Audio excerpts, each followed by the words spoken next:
오늘은 역대하 21장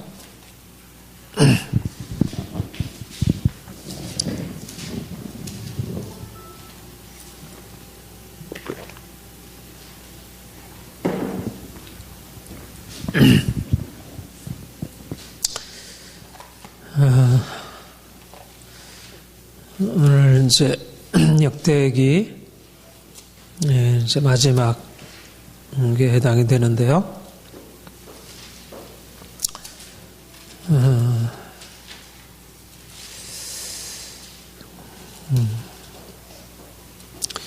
우리가 지난 주에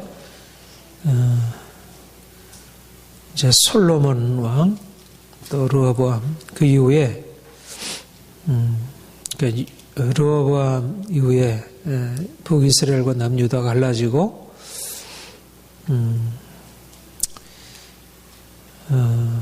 이렇게 그 다윗이 하나님 앞에 세워놓았던 신실하게 하나님을 섬기는 그 길을 따르는 왕도 있었고 또 온전하지 못하게 그런 이방의 우상 숭배로 빠져갔던 왕들이 있었죠. 그래서 이제 그 아사 왕이나 여호사밧 같은 경우에는 하나님 앞에서 신실한 왕으로 잘 섬겼음을 봅니다. 특별히 우리 그 20장 여호사밧이 그 아람과의 전쟁에서 그러니까 이제 모압 자손, 암몬 자손과의 전쟁에서 그 하나님 앞에 기도함으로 하나님이 정말 특별한 섭리로 이렇게 건져주시는 아주 놀라운 승리를 경험하는 그 여호사밧은 정말 이렇게 신실한 왕이었는데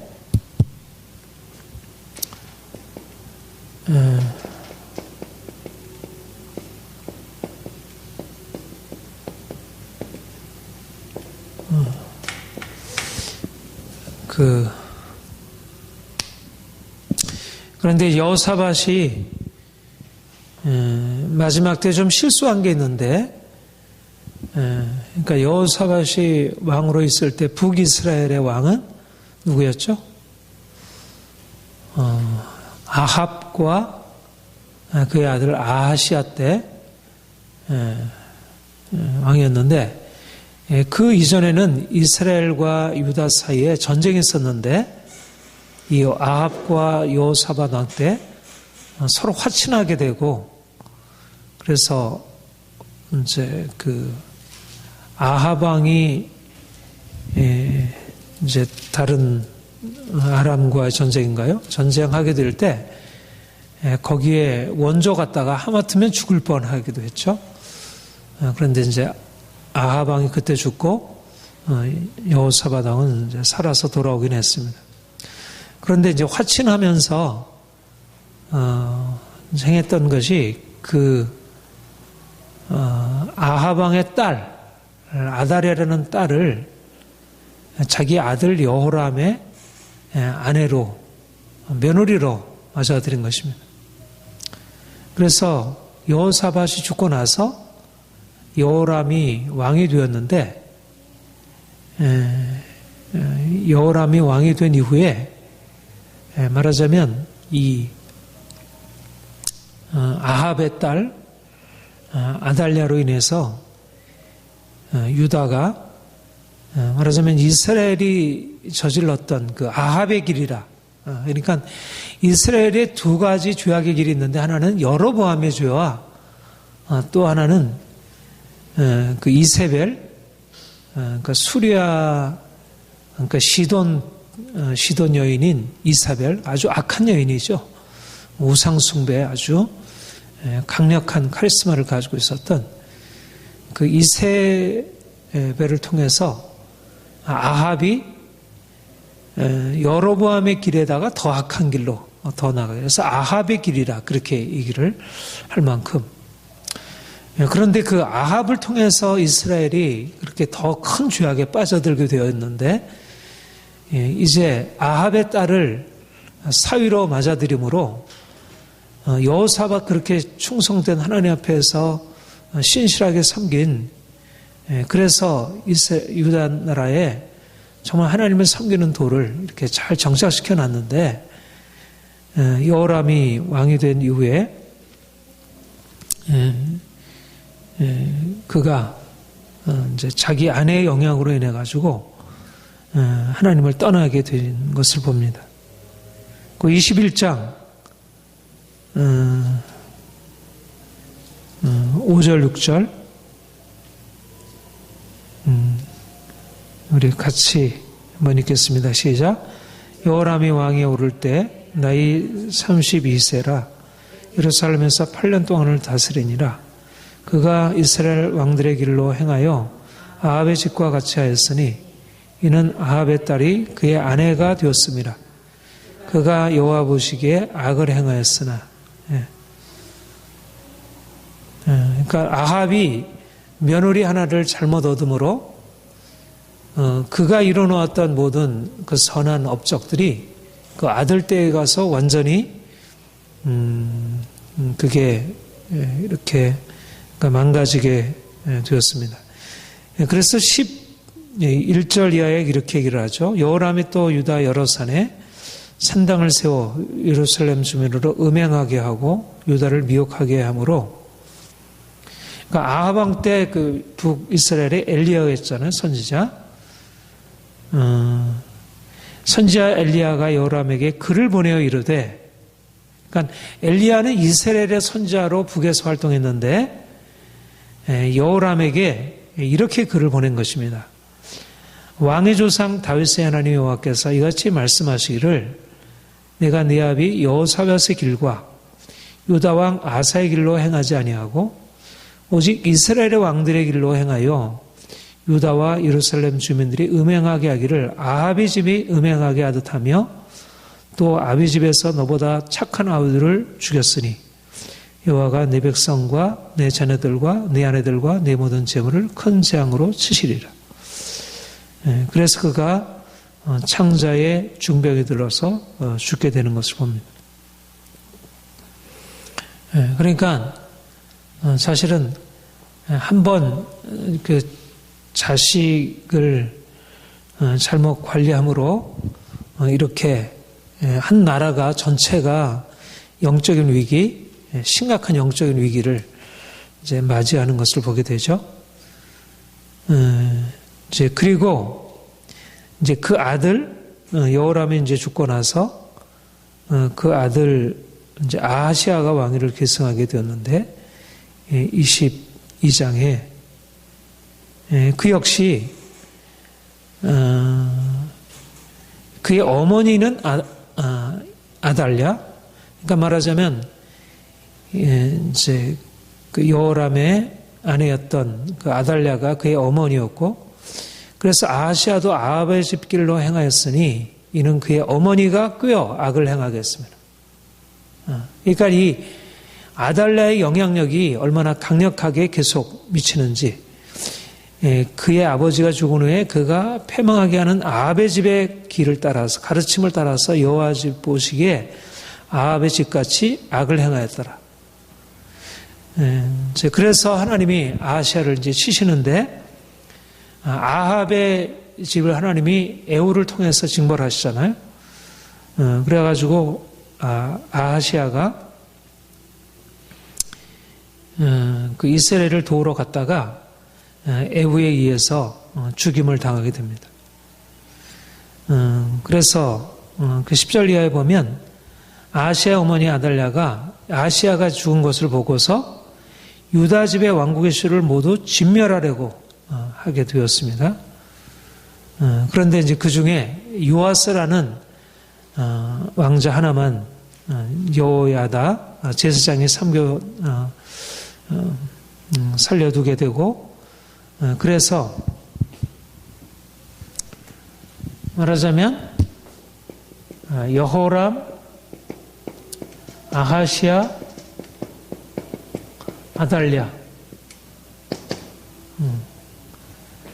그러니까 여호사밧 이후에 아달랴는 원래 왕족도 아닌데 이제 여호람의 아내가 되어서 그가 6년간 다스리게 되고, 말하자면 유다의, 하나님을 섬기는 유다의 이런 아합의 길, 이세벨이 가르쳤던 우상숭배, 음행, 이런 악한 이방 종교의 영향력이 유다까지도 침범하게 되죠.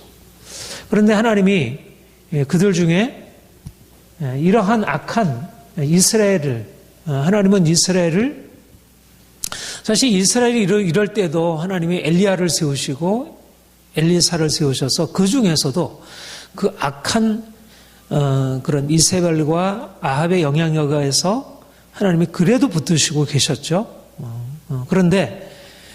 그러나 이제 이스라엘은 더 여호로보암과 아합의 길로 인해서 결국은 일찍 패망하게 되고, 그런데 하나님은 그래도 유다를 다윗에게 약속한 대로 그렇게 일찍 멸망의 길로 가게 하지 않기 위해서 이제 다른 하나님의 종을 세우시는데, 그게 바로 여호야다라는 제사장을 하나님이 세우시고, 그래서 여호야다가 결국 6년간 이제 좀 기회를 엿보고 있다가 6년 이후에 요아스가 어느 정도 성장한 이후에 때가 되어서 다시 반정을 일으키게 되고 아달랴를 이제 죽이게 됩니다. 그리고 요아스가 대신해서 이제 왕위에 앉게 되고, 그리고 보면 이제 여호야다가 이제 그 23장 16절 이하에 보면, 우리 한번 같이 읽어볼까요? 23장 16절부터 18절까지 같이 읽겠습니다. 시작. 여호야다가 자기와 모든 백성과 왕 사이에 언약을 세워 여호와의 백성이 드리라 한지라. 온 국민이 바알의 신당으로 가서 그 신당을 부수고 그의 제단들과 형상들을 깨뜨리고 그 제단 앞에서 바알의 제사장 mat단을 죽이니라. 여호야다가 여호와의 전 직원들을 세워 레위 제사장의 수하에 맡기니 이들은 다윗의 전에 그들의 반열을 나누어서 여호와의 전에서 모세율법에 기록한 대로 여호와께 번제를 드리며 자기들의 정한 규례대로 즐거이 부르고 노래하던 자들이었더라. 그러니까 하나님이 여호야다를 일으키셔서 이제 다시 이 아달랴로 인해서 황폐하게 된 영적인 상황을 다시 일으키시는 종교개혁을 일으키게 되는 것입니다. 그래서 이제 바알의 신당들을 깨뜨리고 제단들을 무너뜨리고, 그리고 이제 황폐하게 되고 더럽혀진 여호와의 전을 깨끗게 하고, 그곳에서 이제까지 다윗이 반열을 세워서 하나님을 예배하고 섬기게 하고 제사를 드리게 했던 그 처음에 다윗과 솔로몬을 통해서 세워진 그 규례대로 하나님을 예배하는 것을 다시 회복하실. 그러니까 중요한 것은 뭐냐면 하나님을 예배하는 성전의 회복, 하나님을 예배하고 성전을 회복하게 하시는 하나님의 역사가 이제 말하자면 아달랴를 통해서 유다 안에 우상상배의 강력한 영향이 왔는데, 하나님이 여호야다라는 제사장을 일으키셔서 그를 통해서 이제 그래서 24장에 보면 24장 2절에 보면 제사장 여호야다가 세상에 사는 날 모든 날에 요아스가 여호와 보시기에 정직하게 행하였으며, 그러니까 요아스 왕 때 적어도 여호야다가 사는 날 동안에는 그들이 하나님 앞에서 온전하게 섰습니다. 그리고 이제 요아스가 여호와의 전을 보수하는 이제 공사를 명하게 되고, 이제 여호야다가 이제 백성들에게 헌금을 하게 해서 여호와의 전을 추리하도록 그런 일을 하게 합니다. 그러니까 하나님이 하나님의 백성들, 하나님의 나라를 세우시기 위해서 이렇게 귀하게 사용하는데, 여호야다가 나이가 많아 늙어서 죽고 나서는 요아스가 본래 하나님을 섬기던 그런 것에서 떠나게 되고, 그리고 오히려 이제 하나님의 전을 버리고 아사랴 목상 우상을 섬김으로 진노가 유다와 예루살렘에 임하게 되었습니다. 그랬더니 이제 여호야다의 아들 스가랴가 24장 20절 우리 한번 같이 읽어볼까요? 시작. 이에 하나님의 영이 제사장 여호야의 아들 스가랴를 감동시키심에 그가 백성 앞에 높이 서서 그들에게 이르되 하나님이 이같이 말씀하시기를 너희가 어찌하여 여호와의 명령을 거역하여 스스로 형통하게 하지 못하느냐 나이니 너희가 여호와를 버렸으므로 여호와께서도 너희를 버리셨느니라 하네. 그런데 이렇게 여호야다의 아들 자기를 이렇게 들어세워서 왕으로 세웠고 그렇게 충성했던 여호야다의 아들이 이제 하나님의 말씀을 대언하니까 오히려 그를 죽이게 되죠. 그랬더니 그 죽임 당하면서 그가 하나님 앞에 뭐라고 합니까? 22절 마지막에 그가 죽을 때 이르되 여호와는 감찰하시고 신원하여 주옵소서 아니라. 아무튼 하나님이 1차적으로 여호야다를 통해서 이렇게 말하자면 아합의 영향력, 아달랴로 인한 이 이스라엘의 잘못된 영적인 영향력으로부터 유다를 지켜주시는 일을 이제 하게 됩니다. 그 다음에 이제 25장에 아마샤가 이제 왕위에 오르게 되는데, 아마샤는 2절에 보면 우리 같이 읽어볼까요? 시작. 아마샤가 여호와께서 보시기에 정직하게 행하기는 하였으나 온전한 마음으로 행하지는 아니했더라. 그래서 아마샤가 하나님 앞에 정직하게 행하고, 그래서 이제 아마샤가 에돔과 전쟁이 있었을 때 이스라엘 자손들을 이제 돈을 주어서 고용을 하게 되었어요. 그런데 하나님의 사람이 이것은 하나님의 뜻이 아닙니다. 돌려보내십시오. 그랬더니 아마샤가 그들에게 내가 이미 돈을 줘서 고용을 했는데 그러면 우리가 손해보는 거 아니냐 이렇게 했을 때 그렇게 얘기를 하죠. 9절에 아마샤가 하나님의 사람에게 이르되 내가 100달란트를 이스라엘 군대에 주었으니 어찌할까 하나님의 사람이 말하되 여호와께서 능히 이보다 많은 것을 왕에게 줄 수 있나이다. 그래서 이제 돌려보내게 되고 에돔에서 승리를 거두고 왔습니다. 그런데 아마샤가 그렇게 큰 승리를 얻고 나서 또 그가 행했던 것은 오히려 돌아올 때 14절에 보면 아마샤가 에돔 사람들을 죽이고 돌아올 때 세일 자손의 신들을 가져와서 자기 신으로 세우고 그것들 앞에 경배하며 분향한지라.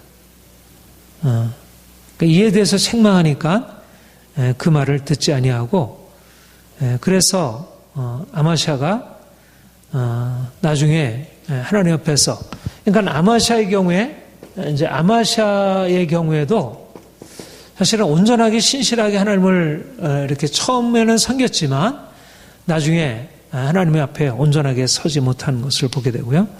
그 다음에 26장에 가면 이제 유다 왕 이제 우시아가 나오는데 그도 역시 하나님 앞에서 정직하게 행했는데 26장 4절 5절 우리 같이 한번 읽어볼까요? 시작. 우시아가 그 아버지 아마샤의 모든 행위대로 여호와 보시기에 정직하게 행하며 하나님의 묵시를 밝게 하는 스가랴가 사는 날에 하나님을 찾았고 그가 여호와를 찾는 동안에는 하나님이 형통하게 하셨더라. 그러니까 우시아가 하나님 보시기에 정직하게 행하고 그래서 하나님이 그를 축복하셔서 7절에 보면 하나님이 그를 도우사 블레셋 사람 구르바 아래 거하는 아라비아 사람과 마온 사람들을 치시게 하시니라. 그래서 매우 강성해졌고 그의 나라가 굉장히 이제 강해지게 되었습니다. 그런데 16절 같이 16절 같이 읽어볼까요? 시작. 그가 강성해짐에 그의 마음이 교만하여 악을 행하여 그의 하나님 여호와께 범죄하되 그 여호와의 성전에 들어가서 향단에 분향하려 앉으라. 그러니까 그가 강성해지니까 오히려 교만해져서 제사장만 하나님께 제사할 수 있는데 분향할 수 있는데 그가 자기도 분향하려고 했다가 어떻게 되죠? 문둥병으로 그가 이제 쫓겨남을 받게 되고 평생 그러니까 죽기까지 나병 환자가 되었습니다. 아마시아와 우시아가 굉장히 유사하죠. 그들은 처음부터 악을 행했던 여호람이나 아하시아나 이런 왕들과는 같지 않았습니다. 그런데 그들 또한 사실은 여호사밧의 길에 서긴 했지만 그러나 처음에는 신실하게 서서 하나님이 그들을 축복하셨지만 그러나 끝까지 신실하지 못함으로 그들이 결국 하나님의 심판을 받게 되고 교만이 패망의 선봉이라 이렇게 얘기를 하죠. 잠언의 말씀에. 그러니까 하나님께서 축복하셔서 강성하게 하실 때 그것은 하나님의 은혜인 줄 알아. 겸손하게 섬김이 마땅한데 그들이 교만하게 저가지고 하나님의 심판을 받게 됩니다. 그리고 이제 27장 이제 요담 왕이 있었고 그 다음에 28장 아하스. 근데 아하스 왕은 정말 하나님 앞에서 더 악한 가증한 행위를 이제 하게 됩니다. 그래서 이제 하나님이 그들의 범죄에 대해서 이제 심판하시는데 하나님을 의지하기보다도 아수르를 의지하다가 하나님이 그들을 이제 심판하시고 그가 죽임 당하게 되고 29장에 그 유명한 왕 히스기야가 이제 왕위에 오르게 됩니다. 우리 29장 같이 한번 읽어보겠습니다. 29장 2절 2절 같이 읽겠습니다. 시작. 히스기야가 그의 조상 다윗의 모든 행실과 같이 여호와의 보시기에 정직하게 행하여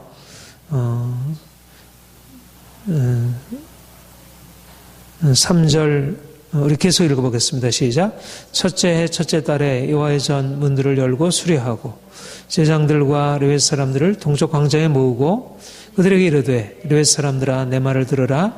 이제 너희는 성결하게 하고 또 너희 조상들이 하나님 여호와의 전을 성결하게 하여 그 더러운 것을 성소에서 없애라. 우리 조상들이 범죄하여 우리 하나님 여호와 보시기에 악을 행하여 하나님을 버리고 얼굴을 돌려 여호와의 성소를 등지고 또 낭시문을 닫으며 등불을 끄고 성소에서 분향하지 아니하며 이스라엘 하나님께 번제를 드리지 아니하므로 여호와께서 유다와 예루살렘에 진노하시고 내버리사 두려움과 놀람과 비웃음거리가 되게 하신 것을 너희가 똑똑히 아는 바라. 이로 말미암아 우리의 조상들이 칼에 엎드러지고 우리의 자녀와 아내들이 사로잡혔느니라. 이제 이스라엘 하나님 여호와와 더불어 언약을 세워 그 맹렬한 너를 우리에게서 떠나게 할 마음이 내게 있노니 내 아들들아 이제는 게으르지 말라. 여호와께서 이미 너희를 택하사 그 앞에서 수종들어 그를 섬기며 분향하게 하였느니라. 누가 하는 얘기입니까? 선지자가 하는 얘기가 아니고 히스기야가 하는 얘기, 왕이 하는 얘기입니다. 그러니까 히스기야 왕은 어떤 계기를 통해서 그 아버지가 아하스 하나님을 떠나 있는 왕이었는데 그가 어떤 방식으로 하나님께서 그의 마음에 이러한 하나님의 뜻을 가르쳤는지 모르지만 아무튼 그가 왕이 된 이후에 그 마음에 정말 하나님을 예배하는 게 중요한 거구나. 정말 우리나라가 이게 지금 이렇게 위기에 처하게 된 것이 하나님께 범죄함으로 하나님께 예배하는 것을 그치고 오히려 우상을 섬기고 우리 조상들이 하나님을 떠나 행함으로 하나님께서 우리를 진노하시고 우리를 두려움, 놀람, 비웃음거리가 되게 하신 것이구나. 그래서 이제 내가 하나님께로 돌이켜 정말 하나님 앞에 이제 온전케 하기를 내가 결심하였다. 이제 너희들이 여러분들이 레위 지파 사람들로 하나님을 예배하는 사람들인데 하나님께서 너희들에게 주신 이런 귀한 직무를 따라서 하나님의 전을 깨끗게 하고 그래서 하나님을 섬겼으면 좋겠다. 이렇게 얘기를 하고 그들로 하여금 성전을 청결하게 하도록 이제 행하게 됩니다. 그리고 이제 20절 이하에 보면 이제 하나님의 성전으로 올라가서 수송아지, 수양, 어린 양, 수염소 이렇게 해서 하나님 앞에 이제 제사를 드리고 백성들을 위해서 속죄하게 되고 온 회중이 하나님 앞에 기쁨으로 예배를 드리게 되고 그래서 그들이 함께 즐거워했습니다. 그리고 백성들에게 이제 너희가 몸을 깨끗게 하여 여호와께 드렸으니 하나님께 감사 제물을 드려라. 그랬더니 백성들이 하나님께 나와서 감사함으로. 그러니까 한 왕이 이렇게 하나님 앞에 세워지니까 하나님의 성전을 깨끗게 하고 제사가 다시 회복되어지고 백성들이 다 함께 하나님을 예배하는 다시 한번 언약 백성으로서 온전케 되어지는 일들이 다시 일어나게 된 것을 봅니다. 그리고 이제 히스기야에 했던 가장 중요한 일 중에 하나가 이 유월절이죠. 유월절을 드리게 되는데 이제 둘째 달에 원래는 이제 첫째 달 14일부터 이제 유월절을 드리는 것인데 둘째 달에 유월절을 드리기로 정하고 그리고 이제 유다뿐만 아니라 유다 예루살렘뿐만 아니라 북이스라엘까지 사람들을 보내가지고 이스라엘 백성들에게 이제 우리가 하나님 앞에 유월절을 드리려고 하니까 너희가 다 함께 와서 하나님 앞에 이 기쁜 유월절을 함께 드리자. 지금 북이스라엘은 지금 어떤 상황입니까? 아수르에서 이미 멸망을 당한 상황이었어요. 멸망을 당한 상황이었고 그러니까 그곳에는 이미 흩어진 이스라엘 백성들이 남아있는데 그들에게 이제 사람들을 보내서 이제 하나님 앞에 이제 예배를 할 테니까 유월절을 드릴 테니까 너희가 같이 와서 예배하자. 그래서 보발꾼들이 그곳에 가서 알렸더니 어떤 사람들은 막 비웃고 조롱하고 또 어떤 사람들은 겸손하게 와서 함께 이제 참여를 하게 됩니다. 그래서 이제 13절 이하에 보면 13절 우리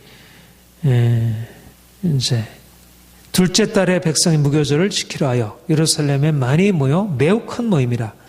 무리가 일어나 예루살렘에 있는 제단과 향단들을 모두 제거하여 기드론 시내에 던지고 둘째 달 연넷째 날에 유월절 양을 잡으니 제사장과 레위산에 부끄러워하여 성결하게 하고 번제물을 가지고 여호와의 전에 이르러 하나님 앞에 제사하게 됩니다.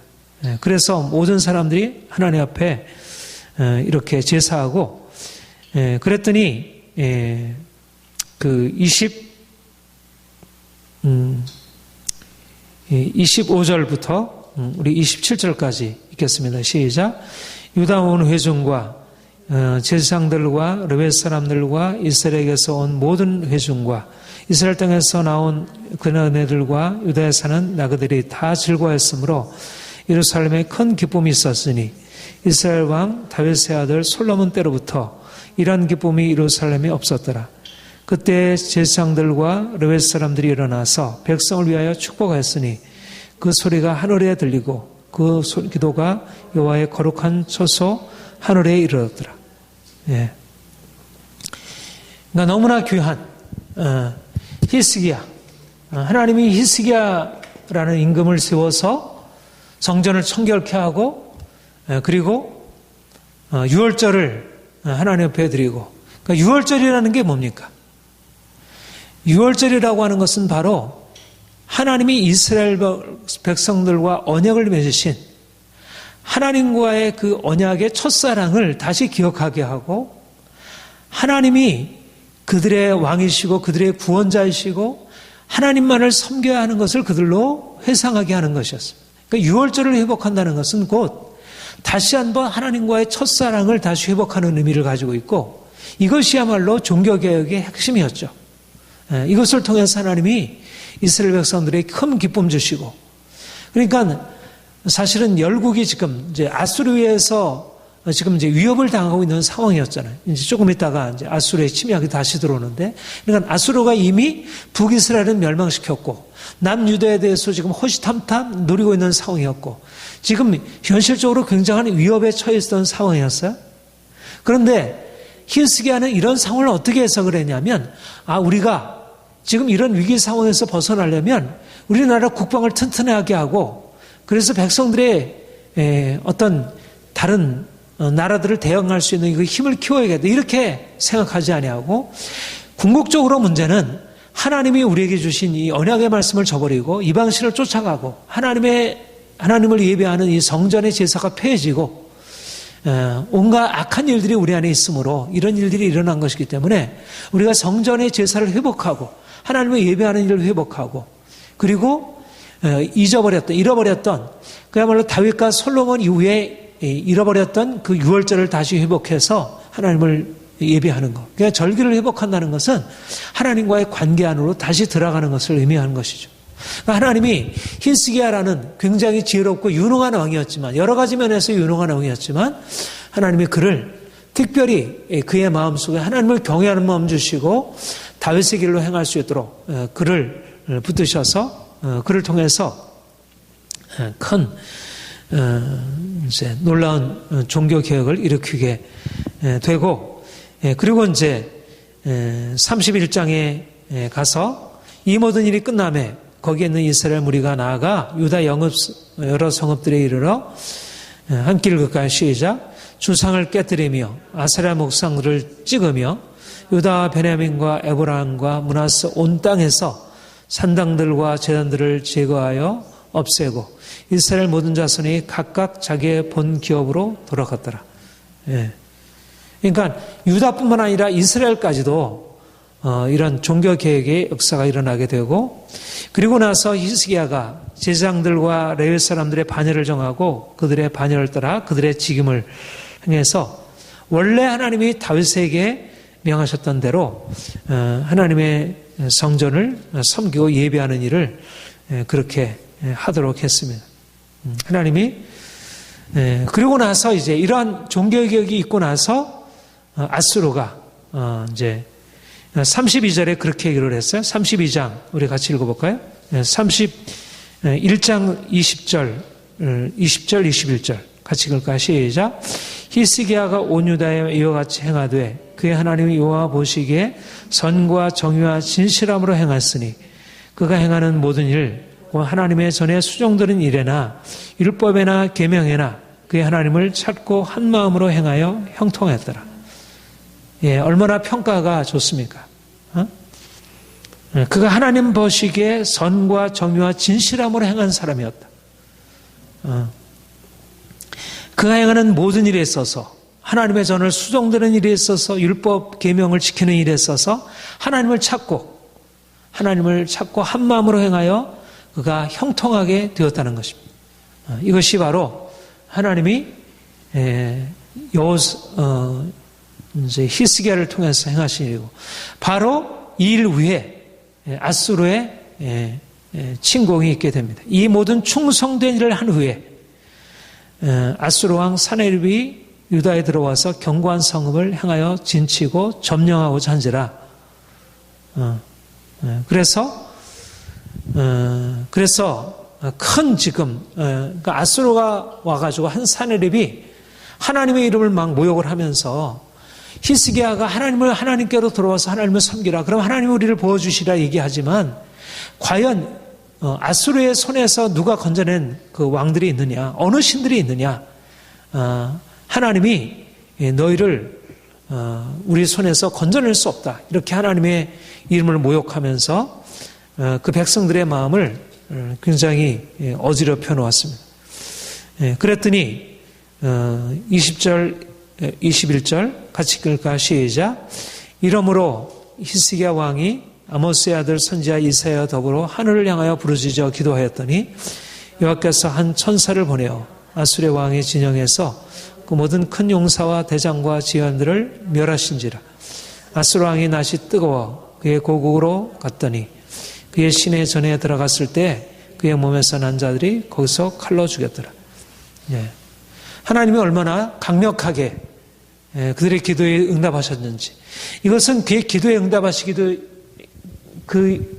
기도에 응답하심이기도 했지만 하나님이 히스기야 행했던 그 하나님 앞에서 신실했던 그 행함을 하나님이 인정하시고 축복하신 것이라 할 것입니다. 하나님이 사실은 참 이렇게 한번 우상 숭배가 이렇게 뿌리 내려서 하면 이걸 개혁한다는 게 참 쉽지가 않은 일이죠. 이미 모든 상황 자체가 이미 이제 열악하게 되었기 때문에. 그런데 하나님이 어떻든 히스기야라는 어떤 정말 신실한 왕을 일으키셔서 그로 하여금 이 위대한 일들을 이루게 하셨음을 봅니다. 그리고 이제 그 아들 므낫세가 왕이 되었는데, 므낫세는 오히려 그 히스기야가 이루었던 일들을 또 다 망가뜨려 놓죠. 그러니까 이게 참 반복해서 하나님이 세우시면 그가 또 이렇게 모든 나라들을 이렇게 정결케 하는 일을 하면 또 그 이후에 또 이제 악한 왕이 등장해서 그것을 다 무너뜨리고, 그래서 그 33장 2절 55년 동안 그가 무려 다스렸는데 33장 1절부터 한번 같이 볼까요? 얼마나 이게 악을 행했는지 같이 읽겠습니다. 시작. 므낫세가 왕위에 오를 때 나이가 11세라.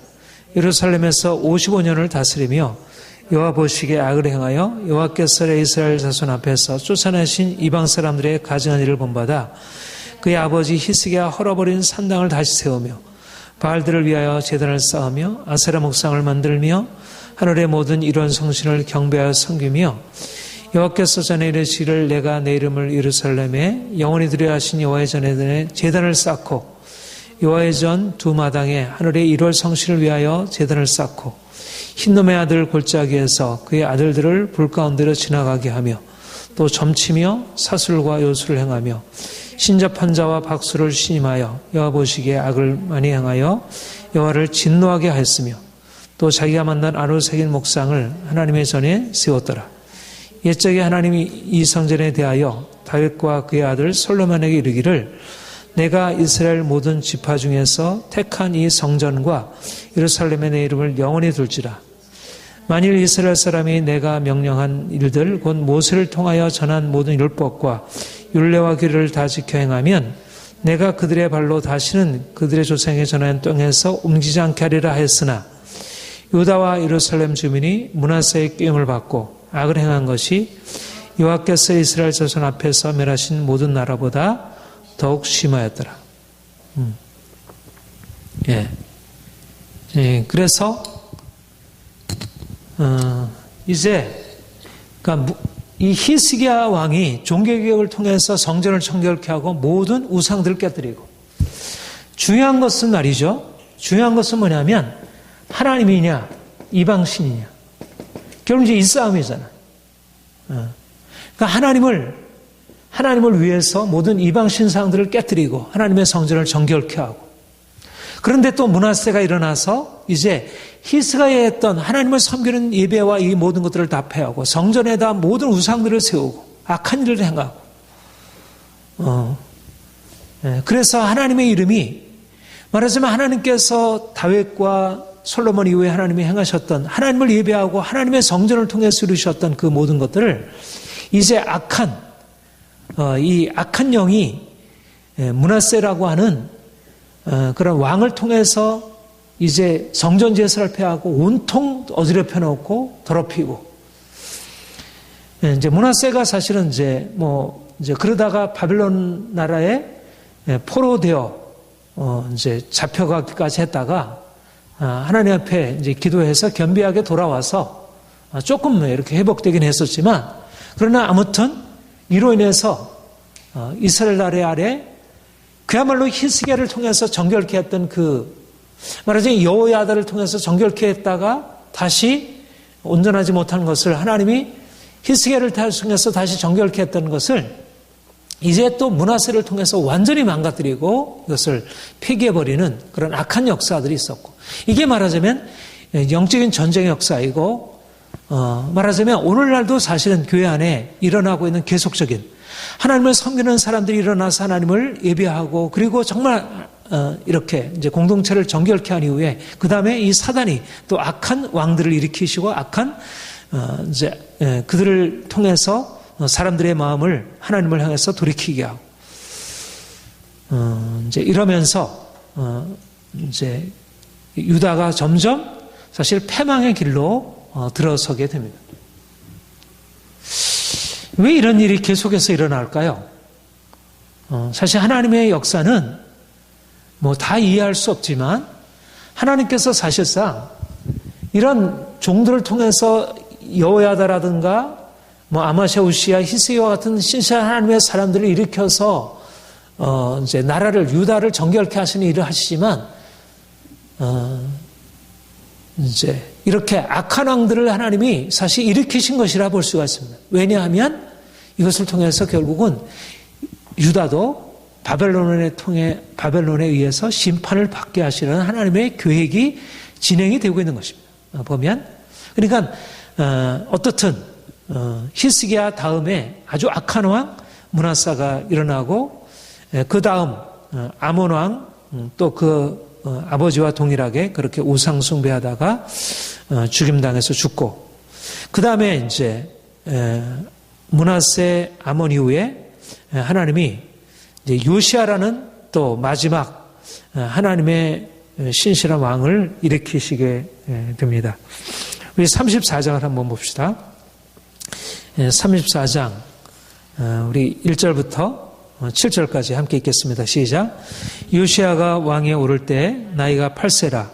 예루살렘에서 31년 동안 다스리며 여호와 보시기에 정직하게 행하여 그의 조상 다윗의 길로 걸으며 좌우로 치우치지 아니하고 아직도 어렸을 때 곧 왕이 있은 지 8년에 그의 조상 다윗의 하나님 여호와를 붙잡고 제12년에 유다와 예루살렘을 비로소 정결케 하여 그 산당들과 아세라 목상들과 어로새긴 우상들과 부어 만든 우상들을 제거하여 버리매 우리가 왕 앞에서 바알의 제단들을 헐었으며 왕이 또 그 제단 위에 높이 달린 태양상들을 찍고 또 아세라 목상들과 어로새긴 우상들과 부어 만든 우상들을 빻아 가루를 만들어 제사장자들의 무덤에 뿌리고 지장들의 뼈를 제단 위에서 불살라 유다와 예루살렘을 정결하게 하였으며 또 므낫세와 아브라임과 시므온과 납다넬까지 사면 황폐한 성읍들에게도 그렇게 행하여 제단들을 헐며 아세라 목상들과 어로새긴 우상들을 빻아 가루를 만들며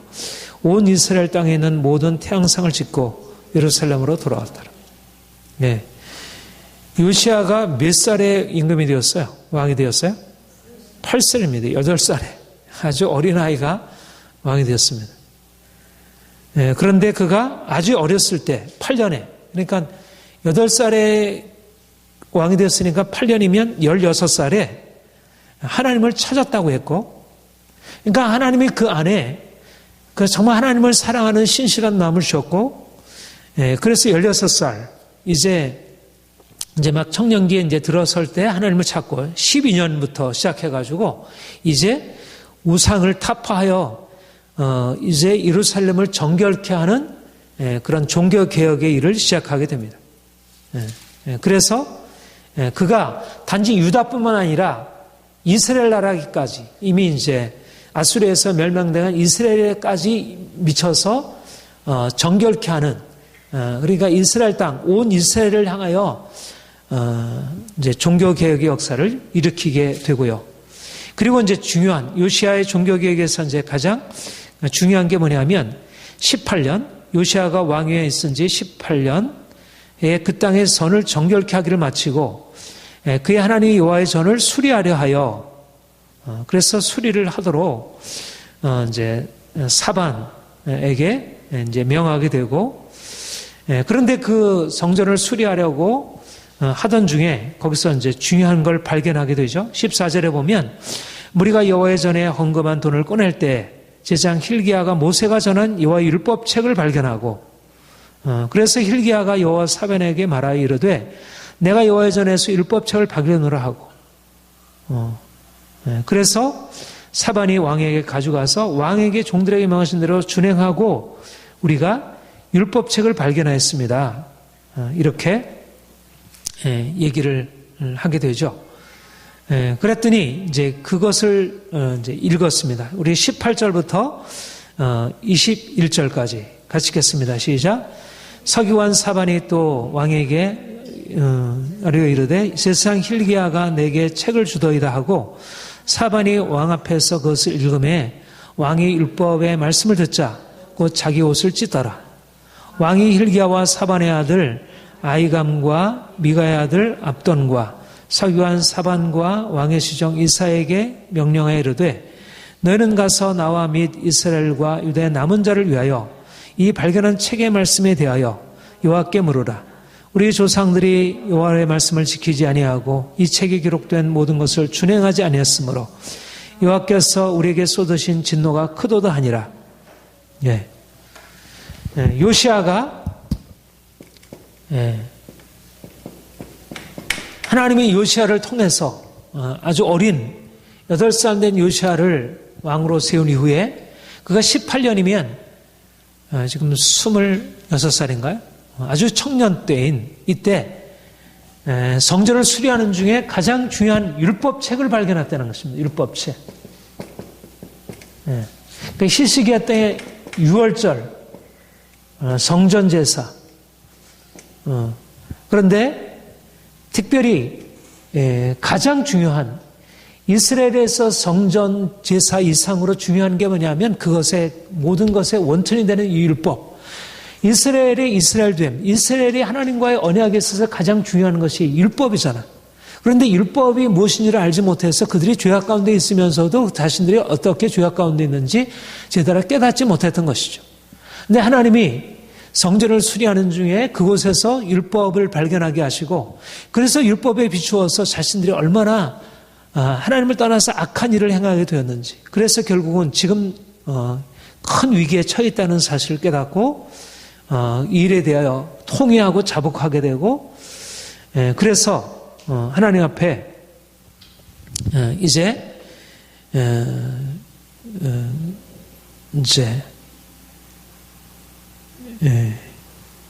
그 이제 율법에 따라서 큰 종교 개혁의 역사를 이루게 됩니다. 그래서 이제 백성들을 이제 불러 모으고 거기에 많은 사람들에게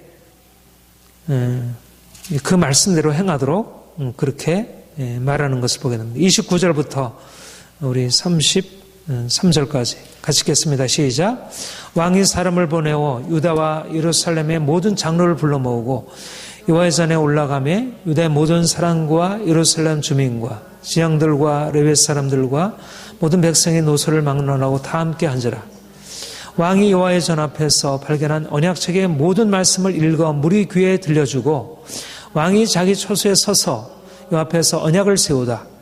마음을 다하고 목숨을 다하여 여호와를 순종하고 그의 계명과 법도와 윤례를 지켜 이 책에 기록된 언약의 말씀을 이루리라 하고 예루살렘과 베냐민에 있는 자들이 다 여기에 참여하게 하며 예루살렘 주민이 하나님 곧 그들의 조상의 하나님의 언약을 따르니라. 이와 같이 요시야가 이스라엘 자손에게 속한 모든 땅에서 가장한 것을 다 제거하여 버리고 이스라엘의 모든 사람으로 그들의 하나님 여호와를 섬기게 하였으므로 요시야가 사는 날에 백성이 그들의 조상의 하나님께 복종하고 떠나지 아니하니라. 하나님이 요시야를 통해서 율법책을 발견하게 하고 율법책에 따라서 모든 백성이 이제 율법에 따라서 이제 하나님 앞에 돌이켜서 행하도록 이렇게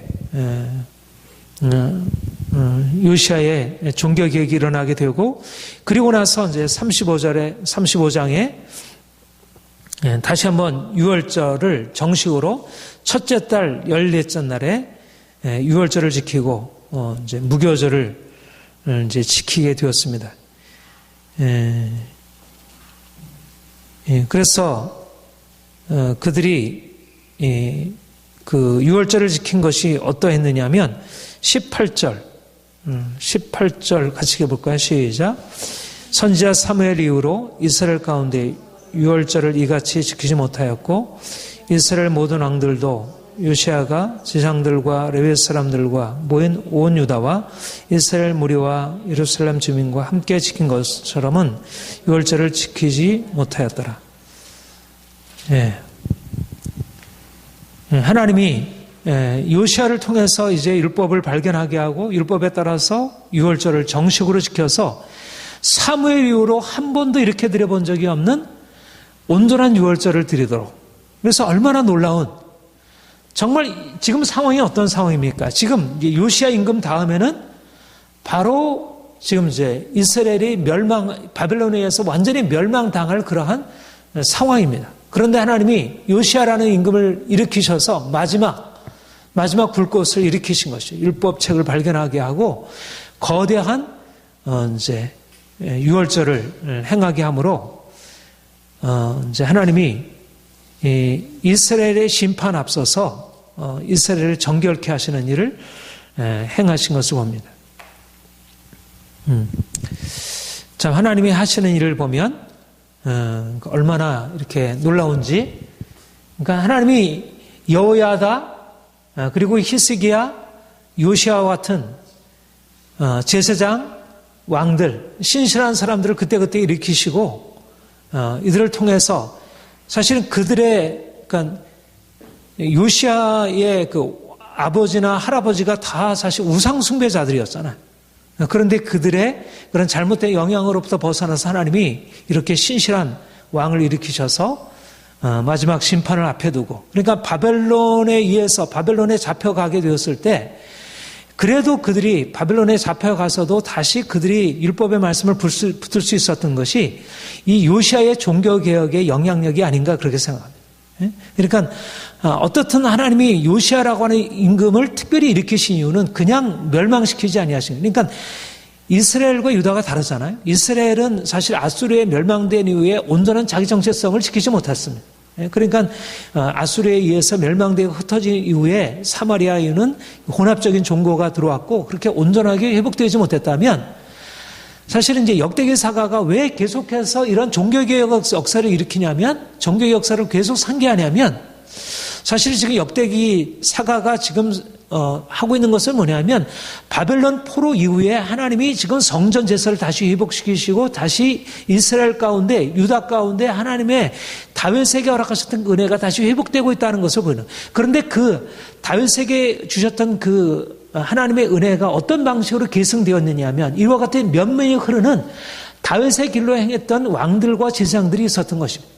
그러니까 하나님은 그들에게 이 악한 그 모든 다른 영향력들이 계속 있었지만, 그래서 그 가운데서도 하나님이 그 역전을 또 다시 일으키시고, 그러니까 악한 왕들이 그런 왕들에 의해서 이스라엘이 우상숭배에 빠지게 되는 일이 있을지라도 계속적으로 여호야들을 일으키시고 그리고 히스기야를 일으키고 요시아를 일으키셔서 그들로 하여금 이 성전 제사를 다시 회복하게 하시고, 그리고 다윗과 솔로몬을 통해서 만들어놨던 그 반열에 따라서 하나님을 제사하고 예배하는 그런 일들을 계속하게 하시고, 그리고 유월절을 회복하게 하고 율법을 회복하게 함으로, 그래서 이스라엘 백성들이 이제 바벨론의 포로가 되어 나가서도 그들이 바벨론 포로 되어서 70년 동안이면 또 다 잃어버릴 것 같은데 하나님이 그들 가운데 율법은 물론 그들 안에서 이제 다니엘과 에스겔 같은 선지자를 통해서 하나님 끊임없이 말씀하셨지만, 그러나 하나님이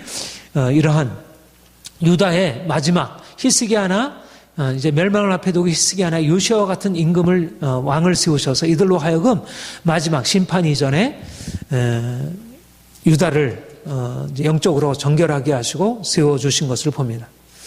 그리고 이제 마지막 36장에는 이제 이스라엘의 유다의 멸망이 이제 이르게 되는데, 요시아의 아들 여호아하스가 왕에 올랐을 때 그가 석 달 만에 애굽 왕 느고가 와서 그를 잡아 가게 되고, 그 대신 엘리야김을 이제 세우게 되고요. 여호야김이 왕위에 오르고 난 후에 이제 그리고 나서 한 3년 만에 바벨론이 애굽을 이기고 유명한 그 갈기메스 전투에서 2차 갈기메스 전투에서 605년에 이기고 나서 이제 애굽을 섬기던 여호야김이 이제 바벨론을 섬기게 되죠. 그런데 4년 만에 다시 이제 그 바벨론에 대해서 이제 반역을 하게 되니까 여호야김이 바벨론에 의해서 다시 잡혀가게 되고, 그 뒤에 여호야긴이 세워졌다가 여호야긴도 3년 후에 이제 3개월 후에 다시 포로로 잡혀가게 되고, 그리고 이제 시드기야가 마지막 왕으로 이제 있다가 이제 그도 하나님 말씀에 순종치 아니함으로 이제 죽임을 당하게 됩니다. 우리 이제 마지막 그 부분, 이스라엘의 그 멸망을 기록하고 있는 마지막 부분을 보고 우리 마치도록 하겠습니다. 11절, 36장 11절부터 21절까지 같이 읽겠습니다. 시작. 시드기야가 왕에 오를 때 나이가 21세라. 예루살렘에서 11년 동안 다스리며 그의 하나님 여호와 보시기에 악을 행하고 선지자 에레미야가 여호와의 말씀으로 일러도 그 앞에서 겸손하지 아니했으며, 또한 느부갓네살 왕이 그를 그의 하나님 가리켜 맹세하게 하였으나 그가 왕을 배반하고 목을 곧게 하며 마음을 완악하게 하여 이스라엘 하나님 여호와께로 돌아오지 아니하였고, 모든 재앙들의 우두머리들과 백성도 크게 범죄하여 이방 모든 가증한 일을 따라서 여호와께서 예루살렘에 거룩하게 두신 그의 전을 더럽게 하였으며, 그의 조상들의 하나님 여호와께서 그의 백성과 그의 거하시는 곳을 아끼사 부지런히 그 사신들을 그의 백성에 보내어 이르셨으나, 그의 백성이 하나님의 사신들을 비웃고 그의 말씀을 멸시하며 그의 선자를 욕하여 여호와의 진노를 그 백성에게 미치게 하여 회복할 수 없게 하였으므로, 하나님이 갈대아 왕의 손에 그들을 다 넘기심에 그가 와서 그들의 성전에서 칼로 청년들을 죽이며 청년 남녀와 노인과 병약한 사람을 긍휼히 여기지 아니했으며, 또 하나님의 전 대소그릇과 여호와의 전의 보물과 왕과 방백들의 보물을 다 바벨론으로 가져가고, 또 하나님의 전을 불사르며 예루살렘 성벽을 헐며 그들의 모든 궁실을 불사르며 그들의 모든 귀한 그릇들을 부수고, 칼에서 살아남은 자를 그가 바벨론으로 사로잡아 가매 우리가 거기서 갈대 왕과 그의 자손의 노예가 되어 바석이 통치할 때까지 이르니라. 이에 토지가 황폐하여 땅이 안식년을 누린 같이 안식하여 70년을 지냈으니 여호와께서 이렇게 하신 말씀이 이루어졌더라. 마지막 왕 시드기야가 어떻게 하나님의 말씀에 불순종하고 선지자의 말을 겸손하게 받아들이지 아니하고 그가 느부갓네살에게 배반하여 결국은 그가 심판을 받게 되는지, 그리고 왕뿐만 아니라 제사장들, 백성의 우르머리들이 이렇게 백성들이 크게 범죄하여 예루살렘을 더럽히게 하였고, 그런데 이제 그렇게 이제 15절 16절에 보면 그의 조상의 하나님께서 그 백성과 거하시는 곳을 아끼사 부지런히 그 백성 사신들을 그 백성에 보내었으나, 우리 16절 한번 다시 한번 읽어볼까요? 시작. 그의 백성이 하나님의 사신들을 비웃고 그의 말씀을 멸시하며 그의 선지자를 욕하여 여호와의 진노를 그의 백성에게 미치게 하여 회복할 수 없게 하였으므로.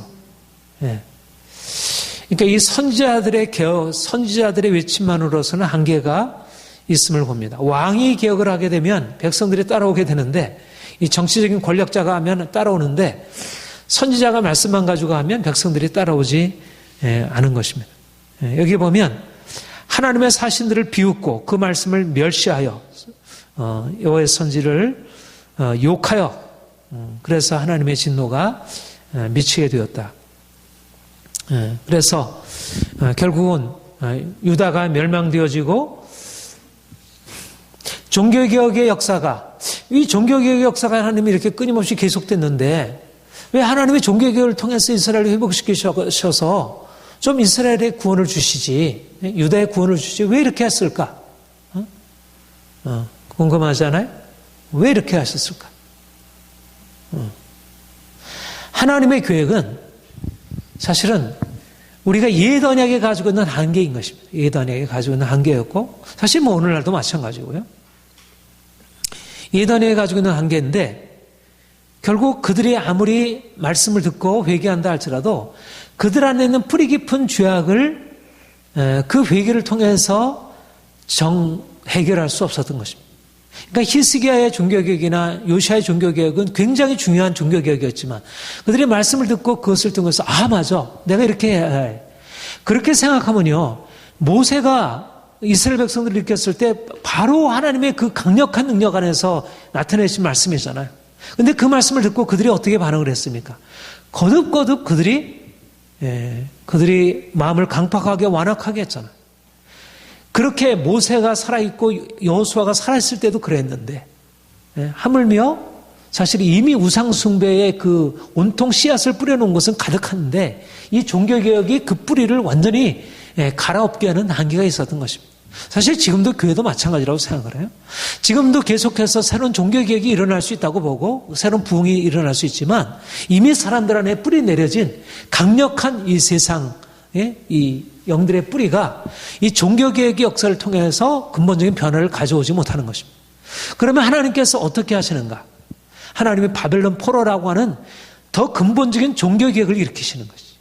바벨론 포로는 사실은 그냥 심판이 아니고 그들을 하나님 앞에 회복하기 위한 종교개혁의 역사입니다. 그러니까 왕들이 일으키는 종교개혁의 역사와 하나님 자신이 친히 일으키시는 종교개혁의 역사가 다른 것이죠.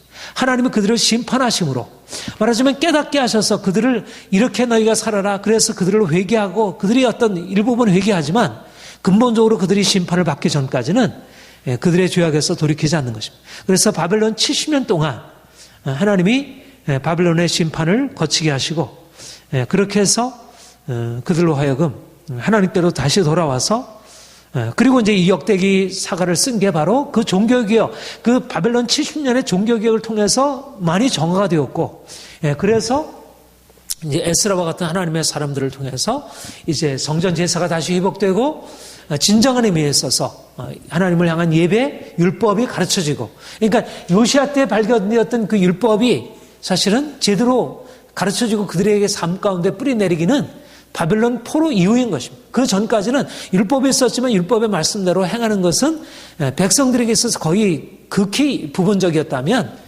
이제 종교 그 바벨론 포로 이후에야 비로소 그들이 하나님의 말씀을 듣고 말씀에 순종하는 일들이 일어나게 되고, 그것이 이제 이스라엘 안에 이제 회당이라고 하는 제도가 되어졌고, 말씀을 가르치고 배우는 이런 새로운 전통이 일어나게 되죠.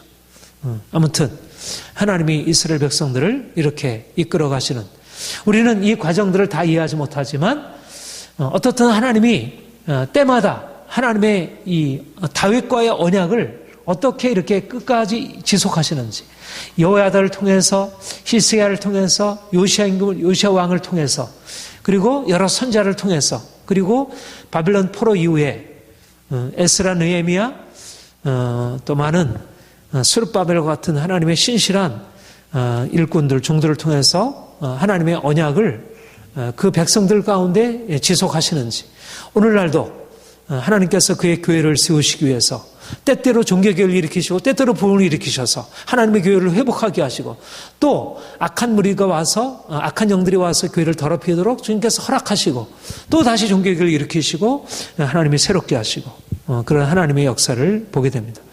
아무튼 우리가 역대기서를 보면서 역사라고 하는 것이 어떻게 하나님의 손에 의해서 움직여지는지, 하나님이 심판과 구원으로서 어떻게 자기 백성들에게 역사하시는지를 우리가 보게 되고, 참으로 이제 그렇게 신실했던 왕들처럼, 신실했던 제사장들, 선지자들처럼 우리 하나님 앞에서 신실하게 섬김으로 하나님을 기쁘시게 하는 자들이 되기를 소망합니다. 우리 같이 기도하겠습니다. 하나님 아버지,